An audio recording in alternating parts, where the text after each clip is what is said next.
Assalamualaikum warahmatullahi wabarakatuh.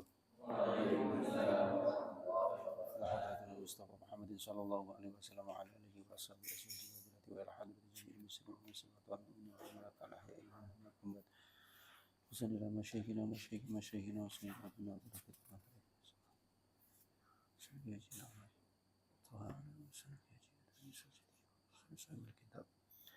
Ya Ulumuddin Al-Imam Hamid Muhammad bin Muhammad Al-Ghazali nafa'anallahu bihi wa bi'ilmihi fi darini amin amin ya rabbal alamin. Al-Fatihah. A'udzu billahi minasyaitonir rajim. Bismillahirrahmanirrahim. Alhamdulillahi rabbil alamin arrahmanir rahim maliki yaumiddin. Iyyaka na'budu wa iyyaka nasta'in ihdinas siratal mustaqim. Shiratal ladzina an'amta 'alaihim ghairil maghdubi 'alaihim waladdallin. Bismillahirrahmanirrahim. Qala al-mu'allif rahimahullah wa nafa'ana bihi wa fi ilmihi fid dharaini amin amin ya rabbal alamin. Faslun ay hadza tegese utawi iki iku faslun ana fasal suci fasal fi afatil ilmi. Fi afatil ilmi ing dalem nerangake pira-pira bahayane ilmu. Fi afatil ilmi ing dalem nerangake pira-pira bahayane ilmu wa bayani alamatil ulama il akhirati. Lan ing dalem nerangake pira-pira tanda-tandane ulama akhirat. Wa bayani alamati ulama il akhirati lan nerangake pira-pira tanda-tandane ulama akhirat wa ulama isu ilan tanda-tandane ulama su utawa ulama Allah wa ulama isu ilan tanda-tandane ulama su utawa Allah. Jadi pasal ini akan menjelaskan tentang bahaya-bahayanya ilmu. Jadi ilmu itu berbahaya. Ya, ilmu itu berbahaya. Apa nanti bahayanya ilmu? Nanti akan dibahas dalam pasal ini. Serta menjelaskan tentang indikator ulama akhirat dan indikator ulama yang buruk. Jadi ulama itu tidak semuanya baik. Kalau dilihat dari tulisan ini. Tidak semua orang yang disebut ulama itu kemudian mereka adalah ulama yang baik. Ada juga ulama yang ulama yang buruk. Qala was ngendika sapa Rasulullah Muhammad sallallahu alaihi wasallam. Asyadun nasi utawi luweh banget-bangete menungso. Asyadun nasi utawi luweh banget-bangete menungso apane azaban siksane. Apane adzaban siksane yaumal qiyamati ing dalem dina kiamat. Asadun nasi utawi luwih banget-bangete menungso apane adzaban siksane yaumal qiyamati ing dalem dina kiamat iku alimun wong alim, iku alimun wong alim, wong kang ngerti, wong kang duweni ilmu. Layan fa'u kang ora gawe manfaat. Layan fa'u kang ora gawe manfaat hu ing alim. Layan fa'u kang orang gawe manfaat hu ing alim sapa Allah Gusti Allah bi ilmihi kelawan ilmune alim, bi ilmihi kelawan ilmune alim. Waqalan wus ngendika sapa Kanjeng Nabi Muhammad sallallahu alaihi wasallam.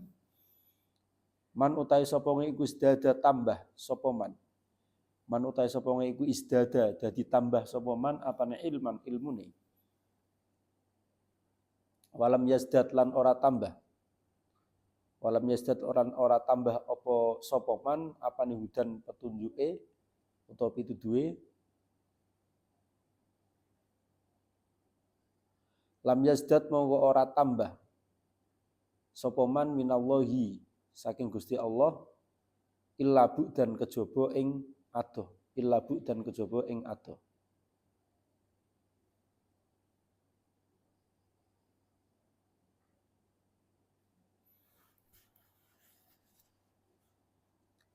Jadi orang yang diancam mendapatkan siksa yang sangat pedih di akhirat di hari kiamat nanti yaitu alimun la yanfa'uhullah bi ilmi. Orang alim, orang yang berilmu tapi tidak mengamalkan atau ilmunya itu tidak bisa memberikan kemanfaatan. Allah tidak memberikan kemanfaatan baginya. Ya, Allah tidak memberikan kemanfaatan ilmu baginya. Padahal dia memiliki ilmu. Tapi Allah itu menakdirkan dia atau orang tersebut itu tidak bisa memanfaatkan memanfaatkan ilmunya. Ilmu yang tidak bermanfaat itu nanti bagi pemiliknya dia akan mendapatkan siksa yang sangat pedih di hari kiamat.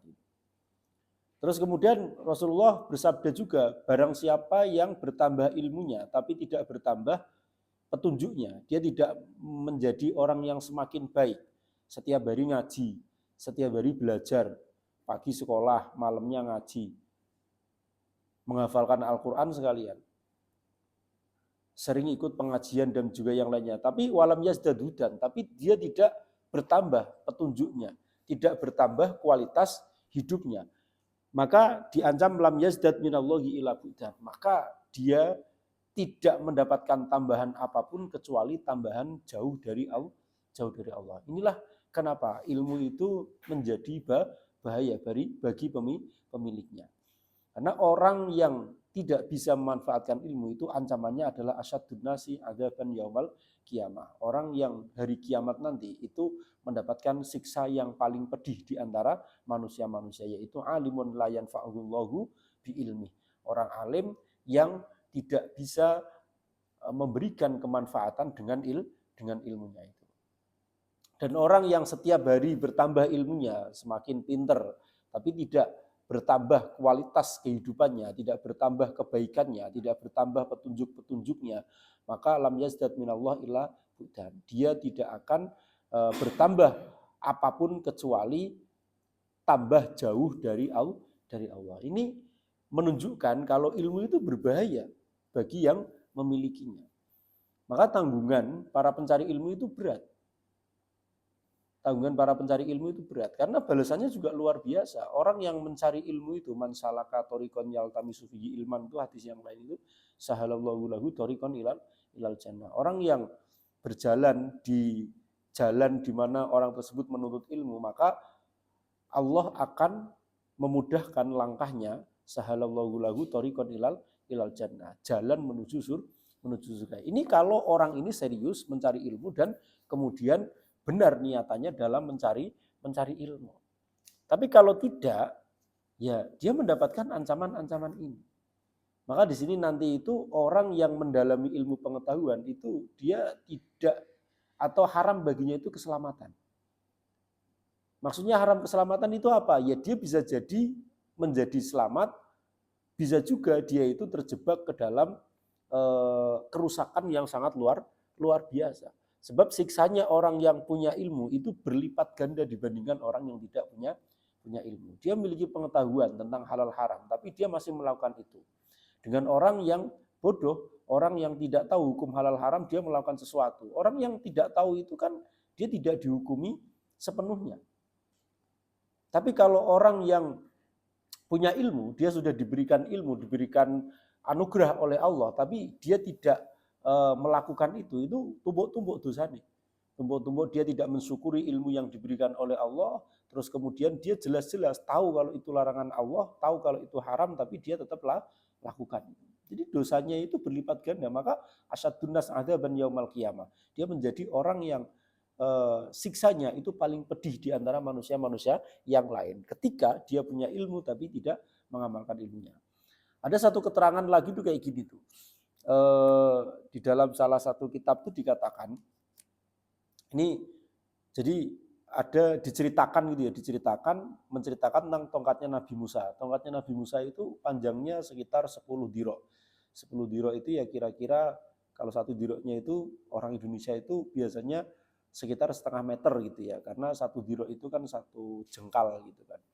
Diro itu dari ujung jari tangan kalian sampai ke siku, itu satu diro ini. Ini kalau diukur rata-rata ya setengah meter lah. Kalau 10 diro itu berarti berapa? 5 meter itu. Terus bentuknya itu tongkatnya Nabi Musa itu ada cabangnya. Jadi tidak lurus tidak, tapi bercabang 2. Terus di tongkatnya itu ada beberapa macam tulisan tuh. Yang pertama itu tulisannya itu kullu sultanin la ya'dilu fi sultanihi huwa wa fir'aunu sawa. Setiap pemimpin yang dia tidak berbuat adil dengan kepemimpinannya, tidak memimpin secara adil, maka orang tersebut dengan Fir'aun itu sama. Ya. Jadi kalau ada orang yang menyebut pemimpin itu sebagai Fir'aun, itu ya mungkin dianalisis karena dia tidak menggunakan kebijaksanaannya dalam memimpin, tidak menggunakan keadilan, yang digunakan adalah kesombongan, kecongkakan dan juga yang lainnya. Itu di dalam tongkatnya Nabi Musa itu ada tulisan kayak gitu. Jadi kullu sultanin la ya'dilu fi sultanihi huwa wa fir'aunu sawa. Setiap pemimpin, setiap raja, setiap presiden, setiap kepala daerah, setiap siapapun itu yang memiliki rakyat dan dia tidak berlaku adil di dalam kepemimpinannya, maka dia itu statusnya sama seperti Fir'aun.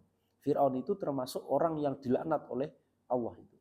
Di dalam Al-Quran itu ya Fir'aun itu jadikan sebagai contoh buruk manusia. Bahkan manusia yang salah satu manusia terburuk selama peradaban itu salah satunya Fir'aun itu. Sampai diabadikan di dalam Al-Quran. Itu. Terus kemudian ada tulisan lain tuh. Nah ini tentang ilmu itu. Kullu alimin la ya'malu bi ilmihi huwa wa iblisu sawa. Setiap orang yang alim yang tidak bisa mengamalkan ilmunya, artinya di sini ya tidak bisa memanfaatkan ilmunya. Dia diberikan pengetahuan, dia diberikan nur di dalam pikirannya, di dalam hatinya, tapi dia tidak bisa memanfaatkan itu, tidak bisa menjadi orang yang lebih baik, tidak bisa memberikan kemanfaatan kepada orang lain, tidak bisa menggunakan ilmunya untuk li'ilai kalimatillah. Maka kata tulisan di dalam tongkatnya Nabi Musa itu huwa wa iblisu sawa. Dia dengan iblis itu sama. Iblis itu cerdas, pintar. Dulu iblis itu kan pemimpin gitu. Saat itu kan pemimpin, bahkan para malaikat pun tuh kalah cerdasnya dengan iblis. Tapi dia tidak mengamalkan ilmunya, dia tidak mengamalkan pengetahuannya. Maka iblis itu juga menjadi makhluk yang sudah diancam oleh Allah, bahkan dinas dalam Al-Quran iblis itu menjadi musuhnya manusia. Musuh dalam arti antagonis, beneran antagonis itu. Jadi kalau manusia pengen selamat itu dia harus menghindar dari iblis, tidak boleh menjadikan iblis, setan itu sebagai teman dekatnya. Artinya tidak boleh kita jangankan mengikutinya, jadi teman dekatnya saja itu tidak boleh. Dan dinas dalam Al-Quran iblis itu selalu mengajak kita kepada sesuatu yang fahsya wal mungkar, sesuatu yang keji dan sesuatu yang mungkar. Itu iblis. Jadi kalau ada orang alim yang dia tidak mengamalkan ilmunya, dia tidak bisa mengambil kemanfaatan dari ilmunya, ya dia itu iblis. Sama seperti iblis itu. Itu ada penjelasan kayak gitu itu. Terus ada lagi itu tulisannya itu kullu ghaniyin layak malu bihinahu atau bimalihi itu huwa wa koruna sawa. Orang yang kaya dan dia tidak bisa mengamalkan kekayaannya atau tidak bisa menjaga amanah kekayaannya itu, maka dia dan Korun itu adalah sama. Korun ini juga termasuk makhluknya Allah yang dilaknat oleh Allah itu. Di dalam Al-Quran diabadikan fakhosafna bihi wa bidarihil. Korun itu dan beserta seluruh hartanya itu dibenamkan ke dalam bumi.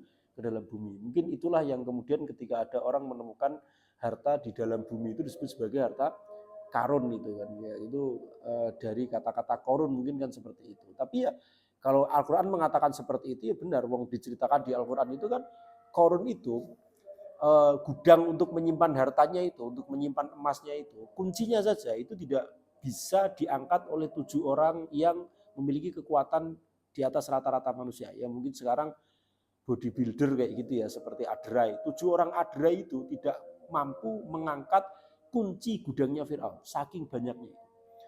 Maka kalau kalian pengen mencari emas, pengen mencari apa, cari di dasar bumi itu. Karena dulu Fir'aun, fakhosaf nabi, korun itu ya, fakhosaf nabihi wabidarihil, mereka ditenggelamkan, dibenamkan, beserta wabidarihi dan beserta seluruh harta-hartanya itu di dalam bumi. Jadi wajar kalau kemudian ada orang menemukan emas dan juga yang lainnya. Ya mungkin itu hartanya korun saat itu, di zaman Nabi Musa dulu.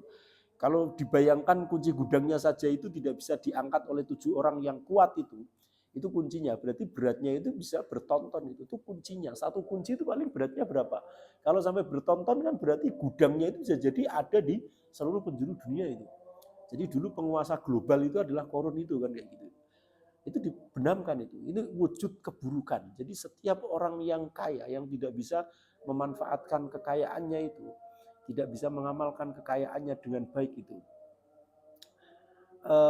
maka dia itu statusnya itu sama seperti Korun. Jelas kalau dia sama seperti Korun, ya dia sama seperti Fir'aun juga, orang yang dilaknat oleh Allah itu. Nah ini.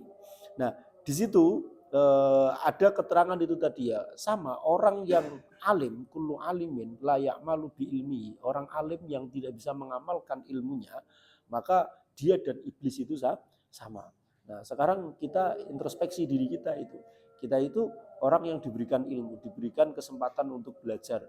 Kemudian sedikit banyak kita memiliki pengetahuan. Nah, apakah kita itu sudah mengamalkan pengetahuan kita? Apakah kita sudah memiliki kemanfaatan dari pengetahuan kita itu? Kalau tidak, ya kita akan diancam dengan asyadun nasi adaban yaumal qiyamah. Atau predikat kita, kedudukan kita di mata Allah itu sama seperti iblis itu. Maka disinilah bahayanya ilmu itu kayak gitu.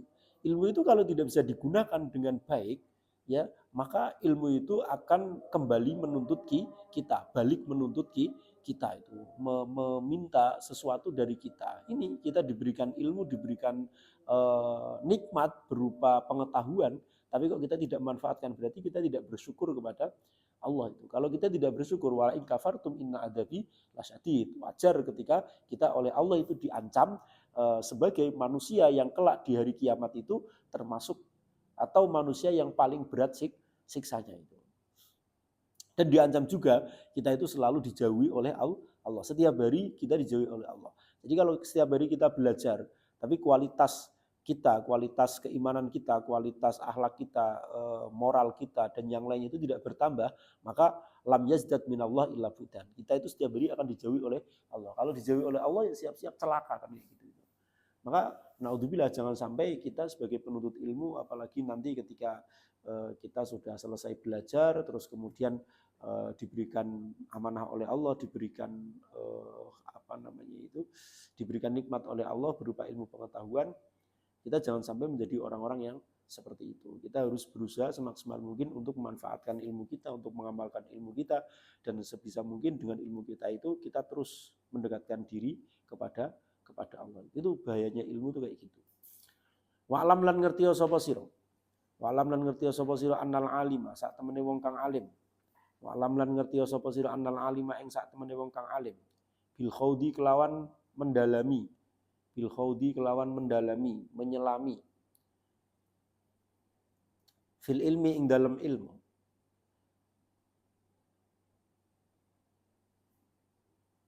Fil ilmi ing dalam ilmu. Iku haruma, haram sapa alim. Iku haruma, haram sapa alim, haram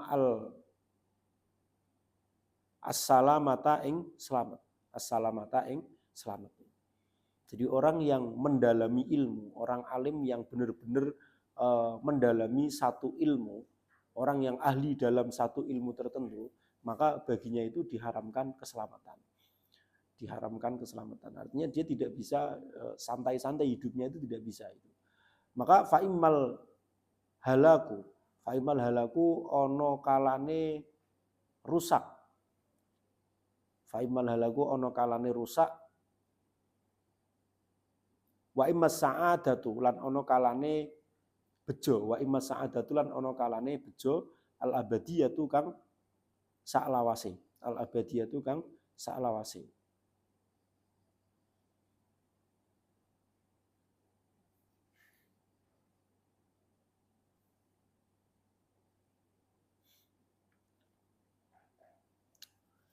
Jadi kalau di tempat yang lain itu dikatakan itu di catatan kakinya wa fil ihya fa innal alima muta'arradun immal halaku al abadu awis sa'adatu al abadu. Jadi orang yang punya ilmu itu dihadapkan pada dua hal. Yang pertama adalah kehancuran yang abadi, yang kedua adalah kebahagiaan yang abadi. Wa innahu bil khawdi fil ilmi qad haruma as-salamah. Ya. Dan sesungguhnya orang yang punya ilmu itu, yang mendalami suatu ilmu itu, maka baginya itu diharamkan keselamatan ilam yudrik as-sa'adah, ketika dia tidak bisa mendapatkan kebahagiaan. Jadi kalau dia itu tidak mendapatkan keberuntungan, ya berarti dia itu adalah orang yang berada dalam kehancuran yang sangat luar luar biasa dan selamanya. Itulah yang disebut atau yang dikatakan haruma as-salamah. Orang yang punya ilmu itu diharamkan baginya itu keselamatan, diharamkan baginya itu sesuatu yang nyaman.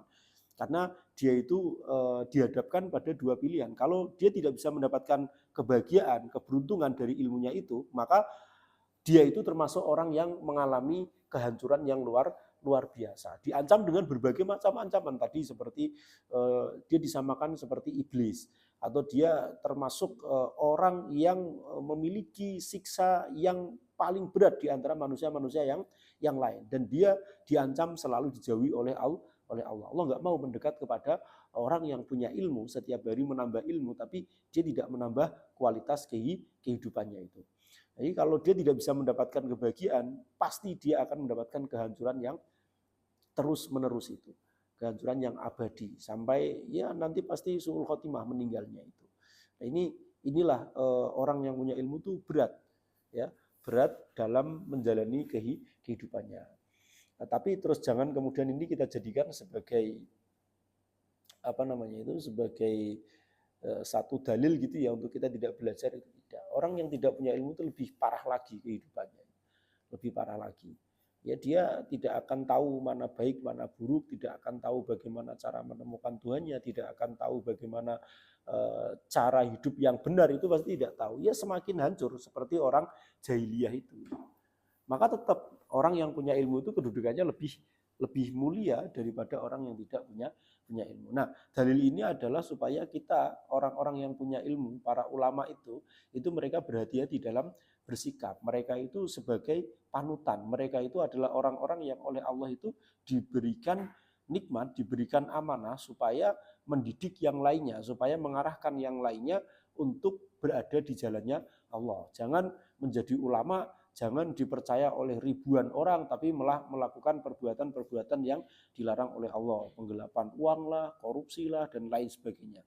Nah ini tidak baik itu. Apalagi dengan membawa embel-embel ulama, membawa embel-embel Gus, membawa embel-embel cucu putra kiai legendaris dan juga yang lainnya. Wah itu bahaya sekali itu. Bahaya sekali. Nah, orang-orang yang seperti itulah yang mungkin dikatakan dia dan iblis sama, dia dan akan mendapatkan siksa yang lebih berat daripada manusia-manusia yang lain. Dia yang selalu dijauhi oleh Allah. Kalau selalu dijauhi oleh Allah itu pasti kehidupannya akan semakin hancur, semakin hancur, semakin hancur. Ya, itu orang yang punya ilmu. Jadi dalilnya ini bukan untuk kita penuntut ilmu supaya kita itu pesimis untuk menuntut ilmu lah, ngapain punya ilmu nanti juga setelah punya ilmu itu susah kayak gitu. Ya memang kayak gitu. Ilmu itu kalau dalam sane-pane orang Jawa itu kan angel yang wis ditemukan kayak gitu. Tidak hanya susah mencarinya, tapi kalau sudah didapatkan itu juga semakin susah. Karena kita punya moral, kita punya tuntutan untuk mengamalkan apa yang sudah kita dapatkan itu sebagai bentuk terima kasih kita kepada Allah, syukur kita kepada Allah. Nah, orang mencari ilmu itu kan tujuannya untuk apa? Untuk memperbaiki diri kan. Untuk memperbaiki kehidupan kita, baik kehidupan spiritualitas kita ataupun kehidupan dunia kita. Nah, kalau sekarang kita mencari untuk memperbaiki diri, kemudian sudah diberikan oleh Allah. Allah sudah mendengarkan apa yang kita inginkan. Allah sudah memberikan apa yang kita minta. Terus kemudian tidak kita gunakan untuk memperbaiki diri, tidak kita gunakan untuk kemanfaatan. Malah justru kita gunakan untuk melanggar aturan-aturannya Allah. Ya wajar ketika Allah itu kecewa gitu ya terhadap orang-orang yang seperti itu. Nah ini orang yang mencari ilmu. Jadi orang yang mendalami satu ilmu, satu keilmuan tertentu itu, dia itu berada pada jurang, di mana yang jurang tersebut itu akan membawa dia dalam kehancuran. Tapi di satu sisi, di situ juga ada tempat yang sangat indah sekali ketika dia bisa mengamalkan ilmunya itu. Jadi tidak berada di tempat yang selamat itu tidak, tapi dia berada di tepi jurang.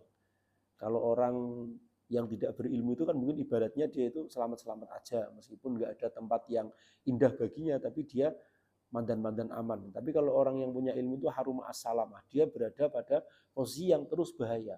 Karena sekali dia tidak mengamalkan ilmunya, sekali dia itu tidak bertambah kualitas hidupnya, dia akan terjatuh ke dalam kehancuran, ke dalam jurang yang berada di sisi kirinya. Meskipun di sisi kanannya juga disiapkan tempat yang sangat luar biasa. Kalau dia bisa mengemban amanah itu, dia akan berada di tempat yang orang lain tidak ada di tempat situ. Derajatnya akan diangkat oleh Allah itu sangat-sangat tinggi sekali. Itu dalam Al-Quran dikatakan yarfa'illahul ladzina amanu minkum walladzina utul ilma darajat. Allah akan mengangkat derajat di antara kalian orang-orang yang beriman dan orang-orang yang memiliki ilmu. Ya, itu tergantung yang memilikinya. Bisa enggak kemudian ilmunya itu menjadikan dia memiliki derajat yang lebih tinggi, atau bahkan dengan ilmunya dia justru akan jatuh ke dalam kehinaan yang sangat luar biasa itu. Ini tergantung orangnya. Qala was dawuh sapa Al-Khalil Ibnu Ahmad, Khalil bin Ahmad. Ar-rijalu utawi wong lanang iku arbaatun ana papat. Ar-rijalu utawi wong lanang iku arbaatun ana papat. Ini yang sering kita dengar gitu ya, bahwasanya manusia laki-laki itu enggak cuma laki-laki, perempuan juga sama, itu digolongkan menjadi 4 golongan. Ini sering dikutip oleh penceramah, oleh dosen dan juga yang lainnya gitu ya, ketika membahas tentang macam-macam manusia. Menurut Imam Ghazali itu dalam kitabnya itu ya ini, ternyata yang berkata itu tidak Imam Ghazali itu juga mengutip dari perkataan Al-Khalil Ibnu Ahmad. Jadi laki-laki, manusia itu iku arbaatun ana papat. Rajulun siji wong lanang. Rajulun siji wong lanang yadri kang ngerti sapa rajul. Yadri kang ngerti sapa rajul, wa yadri lan ngerti sapa rajul. Wa yadri lan ngerti sapa rajul annahu sak temene rajul iku yadri ngerti sapa rajul.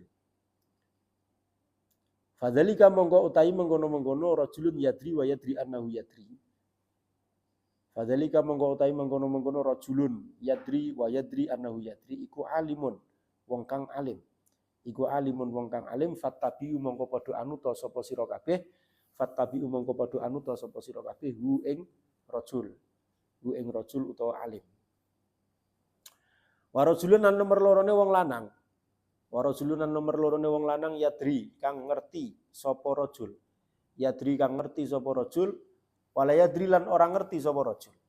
Wala yadri lan orang ngerti sapa rajul annahu ing sak temene rajul iku yadri ngerti sapa rajul. Iku yadri ngerti sapa rajul. Fadzalika mongko utahe mengkono-mengkono rajulun yadri wala yadri annahu yadri. Fadzalika mongko utahe mengkono-mengkono rajulun yadri wala yadri annahu yadri iku naimun wong kang turu. Iku naimun wong kang turu. Faiqadzu mongko nggugao sapa sira kabeh hu ing rajul kang nomor loro. Faiqadzu mongko nggugao sapa sira kabeh hu ing rajul kang nomor loro utawa naim. Warajulun lan nomor telune wong lanang. Warajulun lan nomor telune wong lanang layadri kang ora ngerti sapa rajul. Layadri kang ora ngerti sapa rajul. Wayadri lan ngerti sapa rajul. Wayadri lan ngerti sapa rajul annahu ing sak temene rajul. Annahu ing sak temene rajul iku layadri ora ngerti sapa rajul. Iku layadri ora ngerti sapa rajul. Fadzalika mongko utahi mengkono-mengkono rajulun layadri wa yadri annahu layadri. Fadzalika mongko utahi mengkono-mengkono rajulun layadri wa yadri annahu layadri iku mustarsyidun. Iku mustarsyidun wong kang amrih pituduh. Iku mustarsyidun wong kang amrih pituduh. Fa'alimu mongko ngulango sapa sira kabeh. Fa'alimu mongko mulango sapa sira kabeh hu ing mustarsyid. Hu ing mustarsyid.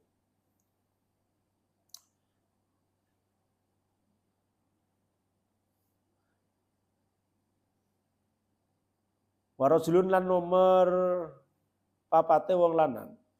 Warajulun nomor papate wong lanang iku layadri. Kang ora ngerti sapa rajul. Layadri kang ora ngerti sapa rajul, walayadri lan ora ngerti sapa rajul. Walayadri lan ora ngerti sapa rajul annahu ing sak temene rajul.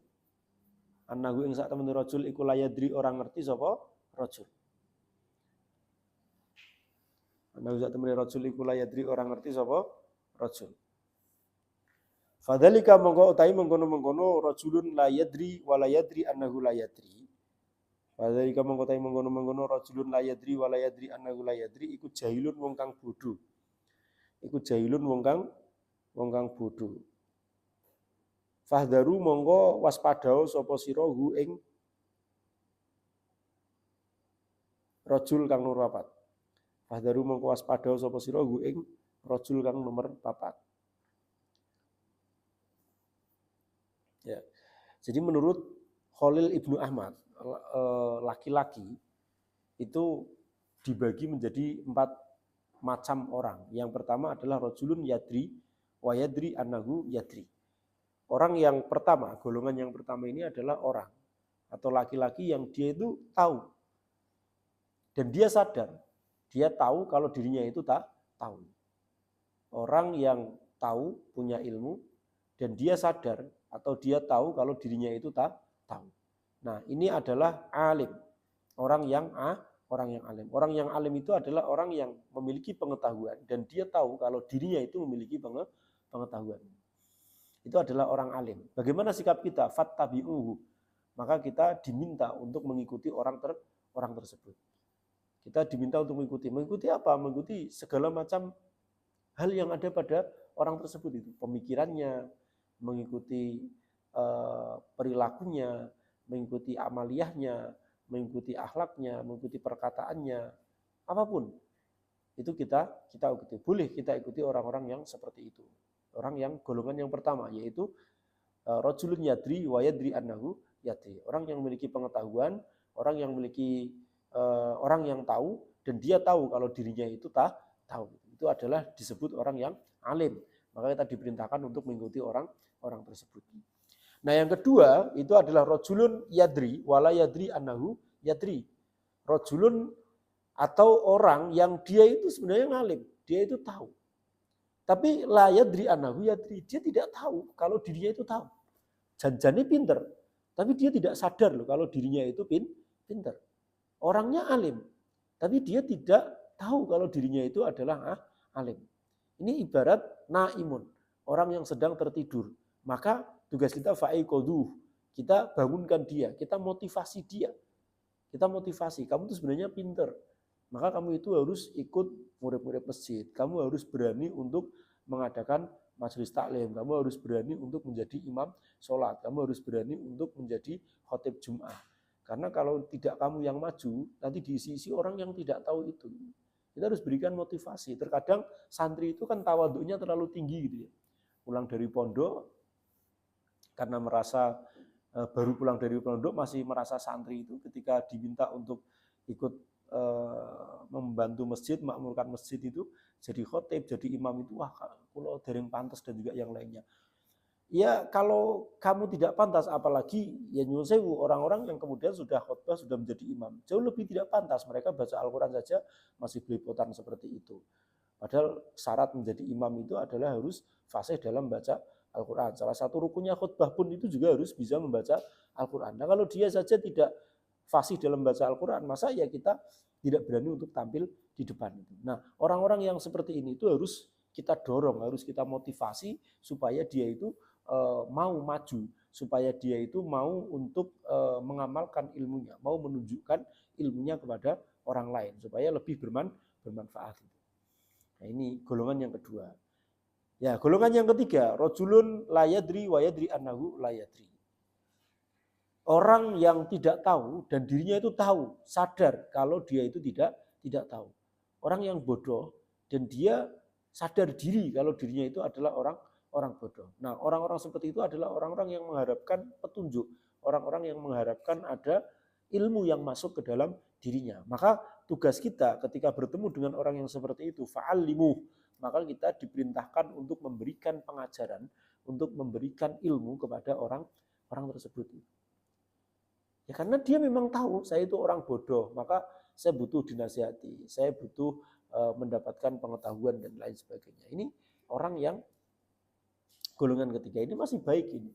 Masih baik. Meskipun dia belum tahu, tapi dia tahu kalau dirinya itu tidak tahu.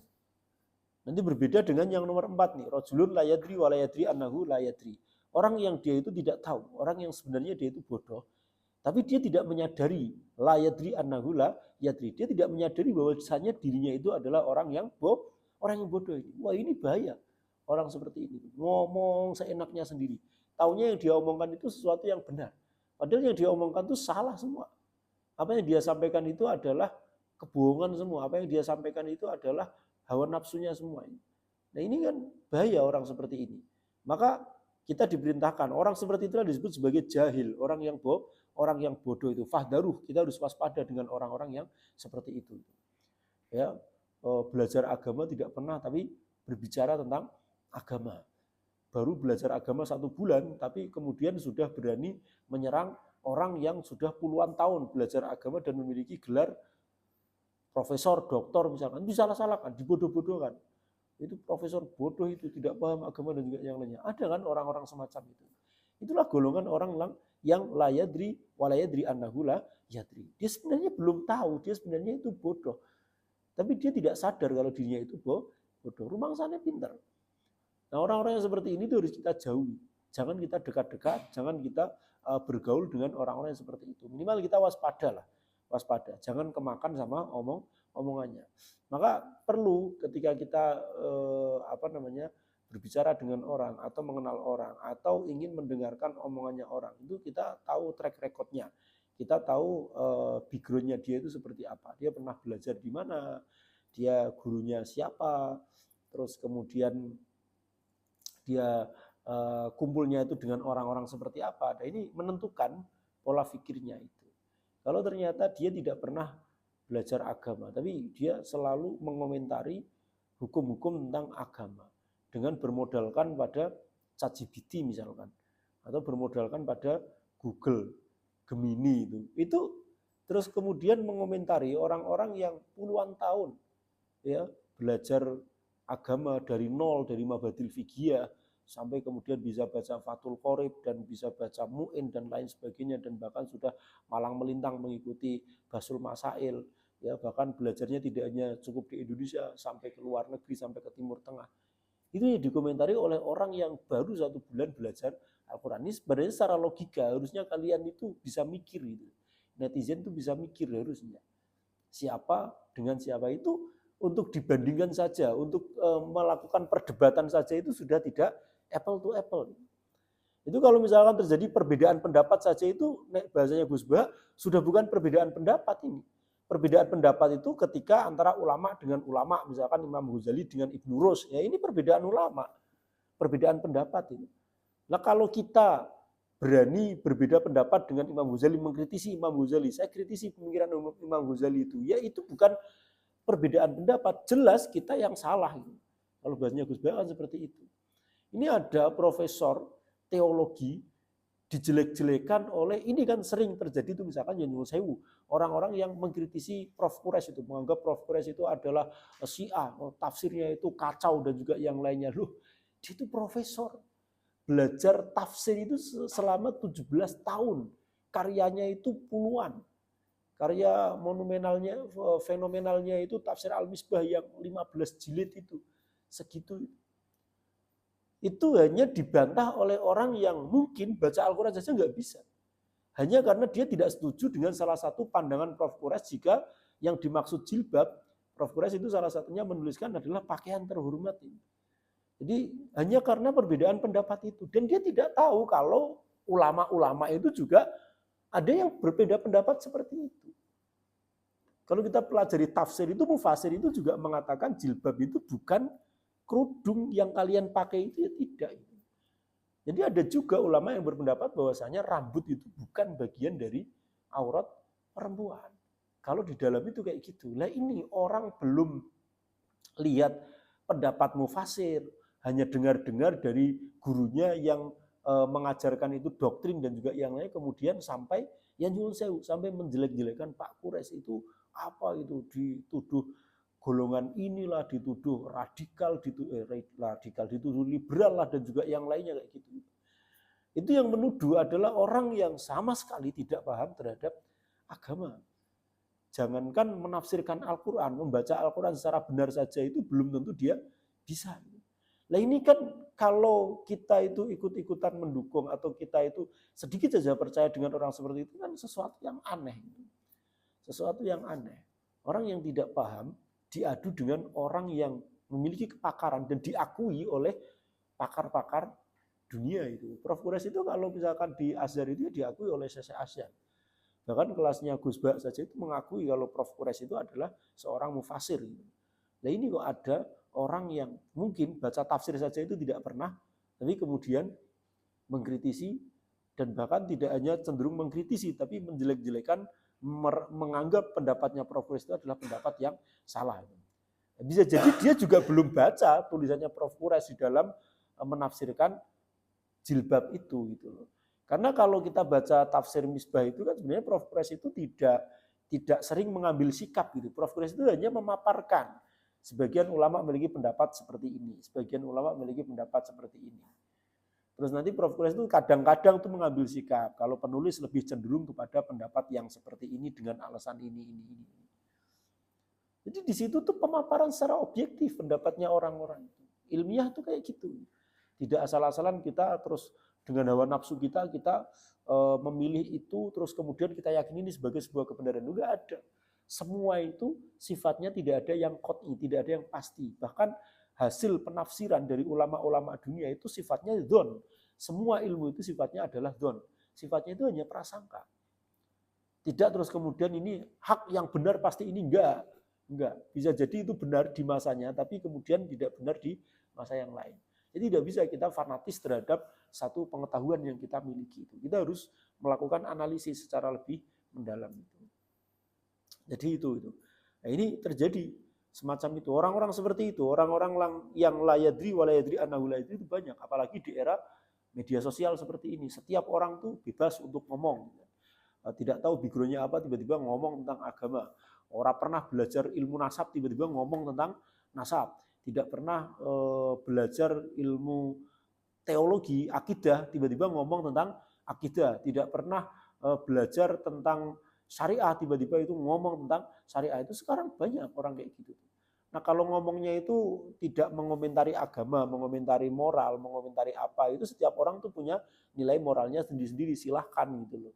Setiap orang pasti dididik dengan moral-moral tertentu ketika dia dalam pertumbuhannya itu. Ada minimal ada pengalaman lah kalau dia itu, oh dulu orang tua saya memperlakukan saya seperti ini, lingkungan saya seperti ini, yang baik itu seperti ini, dia tahu bisa membedakan itu. Tapi kalau sudah masalah keagamaan ini, ya tidak sesimpel itu kemudian kita berkomentar itu. Maka kita harus memiliki dasar, memiliki analisis itu untuk kemudian menilai orang. Kalau salah itu kan jatuhnya nanti ya tidak baik, apalagi kalau itu impactnya, dampaknya nanti itu tidak baik, perpecahan umat, terus kemudian kebencian dan lain sebagainya, ini semakin menambah keruh suasana, ini tambah tidak baik. Padahal kita itu diminta oleh Allah itu innamal mu'minuna ikhwatun fa aslihu baina akhwaikum. Kita itu adalah saudara. Maka kita harus mendamaikan di antara dua saudara, fa aslihu baina akhwaikum. Berbuat baiklah di antara saudara-saudaramu itu. Nah, harusnya kita itu berbuat baik. Kalau misalkan mau mengkritisi mau apa itu ya dengan cara yang baik itu. Datang ke rumahnya, tabayun kan seperti itu. Inja akum fasikum binabain fatabayanu kan kita diperintahkan untuk tabayun. Kalau misalkan Prof. Quraisy kok punya pendapat seperti itu, kok bisa Prof? Kok pendapat Anda itu menyelesaikan banyak pendapat ulama yang mengatakan bahwasanya rambut perempuan itu adalah itu bagian dari aurat itu. Itu tanya saja biar dijelaskan oleh Prof. Quraisy. Jangan terus melempar kritik yang enggak jelas, apalagi kritiknya tidak ilmiah, kecuali kamu mengkritisi secara ilmiah. Ini pendapat para ulama tuh kayak gini. Kenapa Anda memakai pendapat sedikit ulama yang mengatakan seperti ini? Dan di Indonesia itu sudah kayak semacam menjadi kesepakatan umum. Sekarang kita itu sudah mulai membudayakan berjilbab, dan itu lebih baik daripada wanita yang tidak berjilbab. Nah, ini ditanyakan, sama seperti kayak hukum mengucapkan Natal. Kalau sekarang sudah agak reda, kemarin itu saya tunggu di akhir tahun itu juga nggak terlalu heboh seperti tahun-tahun sebelumnya. Tahun sebelumnya itu ya hukum mengucapkan Natal itu jadi problem aja, jadi permasalahan. Kapan kita akan bergerak maju kalau kita hanya memikirkan hal-hal yang sifatnya itu khilafiyah saja, sifatnya itu perbedaannya silahkan. Ada yang mengatakan boleh, ada yang mengatakan tidak boleh, silahkan. Lagian kalau yang mengatakan bertanya bagaimana hukumnya itu memang dia itu sebagai siapa? Kalau kita orang biasa, saudara Kristen nggak punya, teman kerja yang Kristen tidak punya, tetangga Kristen tidak punya, orang dekat Kristen tidak punya. Lah ngapain kita bertanya mengucapkan Natal? Pejabat bukan. Apa-apa bukan. Memang kita mau mengucapkan Natal. Nah, kecuali yang tanya itu misalkan pejabat, kepala daerah, gubernur atau bupati yang mereka itu memiliki rakyat yang multikultural, yang memiliki rakyat yang berbagai macam agama. Sebagai seorang pemimpin, dia memiliki moral untuk mengucapkan selamat. Di Indonesia itu mengakui 6 agama itu. Setiap hari raya keagamannya itu seorang pemimpin itu memiliki moral, meskipun ini bukan kewajiban. Karena untuk keadilan itu tadi ya, kadang orang kan tidak memahami bahwasanya itu umat Islam, sudahlah saya terima, saya tidak diucapkan. Nah, kalau lebaran kan kadang mungkin kan ada yang seperti itu. Kalau lebaran dibesar-besarkan ucapan dan juga yang lainnya pasang baliho. Padahal kita juga rakyatnya, kita orang Kristen nggak pernah diucapkan dan yang lainnya. Bisa jadi kan ada seperti itu.